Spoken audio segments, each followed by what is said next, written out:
ആനശമയം നടത്താൻ തുടങ്ങിയത് എപ്പോഴാണെന്ന കാര്യത്തിൽ കൃത്യമായ രേഖകളൊന്നുമില്ല. എന്നാൽ ഇപ്പോൾ കാണുന്ന തരത്തിലുള്ള ആനശമയ രീതിക്ക് ഏകദേശം 150 വർഷത്തെ പഴക്കമേ കാണുകയുള്ളൂ. ആനശമയങ്ങളിലെ പ്രധാന ആഭരണമാണ് നെറ്റിപ്പട്ടം. നെറ്റിപ്പട്ടം കെട്ടിയാണ് ഉത്സവങ്ങളിൽ ആനയെ എഴുന്നള്ളിക്കാറുള്ളത്. ബുദ്ധമതത്തിന്റെ സംഭാവനയാണ് നെറ്റിപ്പട്ടം എന്നാണ് പറയുന്നത്. ഇല എന്ന അർത്ഥമുള്ള പാലി വാക്കാണ് പട്ടം എന്നാണ് പറയപ്പെടുന്നത്.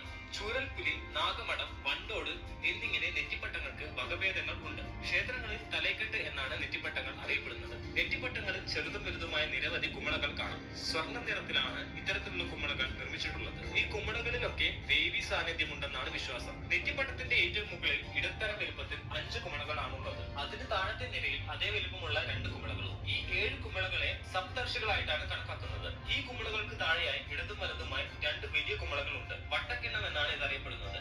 ലക്ഷ്മിയെയും സരസ്വതിയെയുമാണ് ഇത് പ്രതിനിധാനം ചെയ്യുന്നത്. ഈ കുമിളകൾക്ക് താഴെ ചെറിയൊരു കുമിള കാണാം. പാർവതിയാണ് അത്. അതിന് താഴെ മൂലയാകൃതിയിൽ കാണുന്ന കുമിള ത്രിമൂർത്തികളെയാണ് പ്രതിനിധാനം ചെയ്യുന്നത്. വലത്തെ വട്ടക്കിണ്ണത്തിന് താഴെയായി വെച്ചിട്ടുള്ള 9 ചെറുകുമിളകൾ വിശ്വാമിത്രനും അഷ്ടവസുകളുമാണ്. ഇടത്തെ വട്ടക്കിണ്ണത്തിന് താഴെയുള്ള കുമിളകൾ നവഗ്രഹങ്ങളും വിശ്വകർമ്മയുമാണ്. കൂമ്പൻ കിണ്ണത്തിന് താഴെയായി ചന്ദ്രക്കല്ല് ആകൃതിയിൽ 11 കുമിളകളുണ്ട്.